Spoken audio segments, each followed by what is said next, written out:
So the Emmys took place over the weekend. I know nobody literally cares at this point in time. Oh my god, another award show. But this is the one that apparently didn't get the memo, because at the beginning of the year you had the Oscars and they were very apolitical. They were boring and very lacking of note at all whatsoever. But yeah, it was a fine event, I guess. I can't even remember what won Best Picture. But regardless, yeah, the Emmys took place. But yeah, the only thing that was of note was how political it ended up being, because you got Hannah I don't know, man. Yeah, she goes out on stage. She ends up, accepting her award for best performance in a drama or like I legitimately don't know. I've never heard of Hacks before, man. But backstage at the Emmys, yeah, award ceremony Sunday night, Hannah Einbinder, sure, followed up her acceptance speech. Yes, her acceptance speech, which finally, go birds, fuck ICE, and free Palestine. Interesting, okay? Because she would clarify this, okay? On stage, yes, her acceptance speech, she thanked the creators of Hacks for changing my life in every conceivable way, but not by just giving me a great gig, but by being my friends and being my family. I thought it was important to talk about Palestine. Bro, you're fucking getting an award for making believe, okay? For playing pretend. Like, you're not that important. Because it's an issue that's very near and dear to my heart. I have friends in Gaza who are working as frontline workers, as doctors right now in the north of Gaza, to provide care for pregnant women and for school children, to create schools in the refugee camps, and it's an issue that's really close to my heart for many reasons. I felt like it was my obligation as a Jewish person to distinguish Jews from the state of Israel. And yeah, no, that's totally fine. You want to go ahead and do that? Okay, more power to ya. It's just time and place for everything. At the Emmys, as a stinger to your acceptance speech, yeah, you don't really drive too much conversation on that. And then also, what the hell does fuck ICE have to do with any of that stuff? If you're passionate about Gaza and the way that it's being treated, that's one thing. But throwing in illegal alien enforcement programs in the United States, yeah, that doesn't really compute there, you fucking moron. But it wasn't the funniest thing that happened at the Emmys, okay? The only other thing of note was Elizabeth Banks, okay? This fucking turbo-feminist spinster hopping up on stage going, oh, when was the last time there were 5 women nominated for Best Director?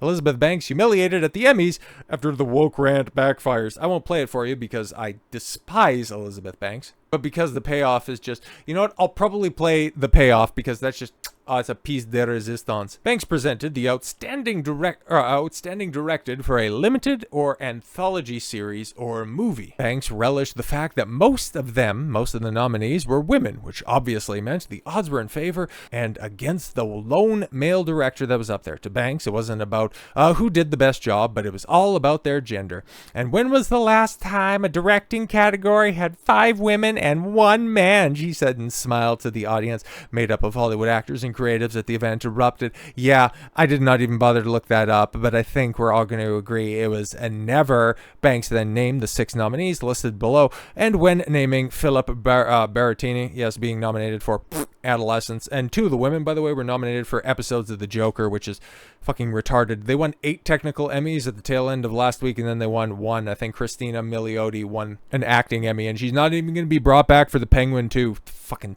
God, DC, you're such a trash fire at this point. But anyways, yeah, back to the tail end of Banks's Spurgout joked, what kind of it's kind of poetic when you think about it, because Philip, he is the winner. And she smirked and said, if you know, you know. And Banks, yeah, read the winner. And it's so funny, right? When you just zoom in on her face and the moment she realizes, it's like, oh, fuck, this is just totally blown up in my face. Well, we'll just go ahead and experience it all together, shall we? Because that means Philip is the winner. And you know, you know. All right, the Emmy goes to Philip Berrettini. Oh, shit. Oh, Philip Berrettini. God damn it. Yo, even the chick in the middle there is like, in the pink dress, like, that shit's funny. I didn't win, but at least we all had a good joke. Actually, both of them in the middle, lol. But, and nothing could properly drive home just something that we have all been kind of coming to realize in the past, I would say about a year or so. I guess a little bit more in regards to certain avenues of entertainment. But this year has really made it obvious that the era of the girl boss in Hollywood, in TV, and all of these formerly male-dominated franchises, like, it's it's over. It really is over, man. We're all tired. We're all sick of this shit. Yeah, guess what, guys? Women can do stuff, okay? But I've never been one, nor will I ever celebrate women simply existing. Like, if they do a good job, fantastic. Kind of like the Sydney Sweeney stuff. I think that she's hilarious, and, you know, she has a fairly based approach on things. And she did an exceptionally good job for American Eagle for just simply being herself. I will go ahead and support her when it comes to that. But then you get the people that are out there going, oh my god, she's so hot, and oh my god, she's doing all of this stuff that she's not really doing, but you want to go ahead and attribute that to her because you think if you simp hard enough, somebody's going to take note and go, oh my god, you're just the right type of beta male for me. Never ever fucking self-flagellate like that. That shit is cringe and gay and doesn't work at all whatsoever. But exceptional women deserve exceptional praise. Just like exceptional men, guess what, deserve exceptional praise. Now that people are finally waking up in certain respects, in certain areas, the whole unabashed reign of solipsistic tyranny, it's kind of coming to an end for a lot of these entitled hoes. Rachel Zegler's, yes, of Snow White, and Amandla Stenberg of the Acolyte are done. Yes, both of their totally, because they're the same. I'm sorry, they're two sides of the same coin. Both of them are just so detached from reality, so antagonistic to the audience. You remember, like, Amandla Stenberg had the diss track, Rachel Zegler, all of her interview clips, one being the quintessential Disney princess and the other one being the death knell for what was at one point in time the biggest cinematic IP of all time. You had your opportunities to shine and both of them failed spectacularly. One of, I'm pretty sure, the only Disney project, okay, in regards to the Acolyte, to have it leaked and then be publicly confirmed that that show has been canceled. Snow White being the biggest bomb in a live action adaptations. Like, I think that there was one, I think Dumbo might have made less money, but nothing cost more than Snow White and made less than that did. And when we found out that, yeah, the actual budget for the Acolyte was $230 million, do you think it recouped any of that off of D Plus subscriptions or any of that merchandise that got pulled off of the online store? Do you think any goodwill got indentured by all of those calls to denigrate what remains of the Star Wars audience by Amandla Stenberg's, you know, get make up with me or whatever the piss TikTok trend that she was doing when she was saying a lot of the hatred of like the Acolyte came from like hyper conservative, mega right wing voices? Think any of them came back to buy a Smilo Ren mask or some OSHA or May chainmail? Was it May who wore the chainmail and OSHA that had the stupid look on her face? No. Nobody cared, bro. Nobody cared at all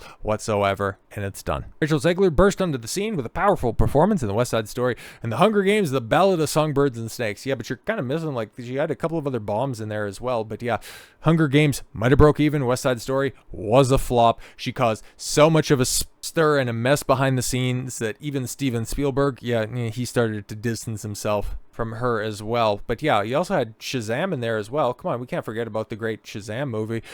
She was a force to be reckoned with, even if both her first films flopped terribly at the box office. Yeah, that was West Side Story, and then Shazam, and then I think it was, yeah, Hunger Games, and then you had Snow White. She proudly declared that she would not be bleaching her skin, that the original movie was dated, and that it would not need a prince to save her in the upcoming film. Well, actually, that was Gal Gadot that said she would not be saved by the prince. Disney Snow White remake released March of 2025 to horrific reception. Despite her self-perceived luminous performance, the film became a costly misfire, grossing about $206 million globally against a massive $400 to $500 million budget, taking into account the initial production and then the extensive reshoots.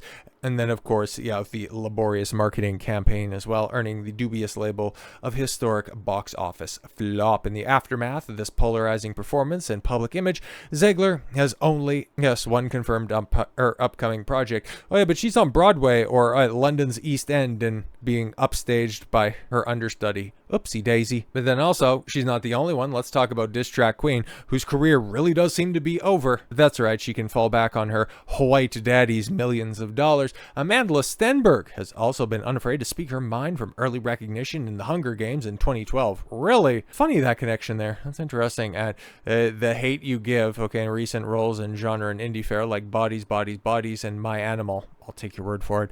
Looking ahead, Stenberg has almost no roles attached to her name. She has a minor speaking cameo in the next Spider-Verse film from Sony, and a holdover from when she was believed to have staying power. Yeah, because that was a movie that was supposed to already be done and dusted by this point, and will appear in the adaptation of Children of Blood and Bone. Okay, slated for release January 15th, 2027. Despite a few minor television projects, none scheduled for 27 stand out as a major career vehicles. Yeah, exactly. And you know why? It's because she attacked the fans and thought that she was invincible, unlike Zegler. But hey, when it comes to casting for the X-Men, neither of them have been in Marvel projects yet. I'm still holding out hope that Zegler is going to be Jubilee. And instead of imagine if Cynthia Erivo doesn't get her wish and she isn't Storm for the upcoming X-Men. Oh my God, Amandla Stenberg. Oh, that'd be so great. At this point in time, man, I have zero hope. And the more we hear about Avengers Doomsday and the rumors regarding Marvel moving forward, I just want it to get dumber, because it's not going to get better before it gets worse. It's just going to get worse after it gets worse. So yes,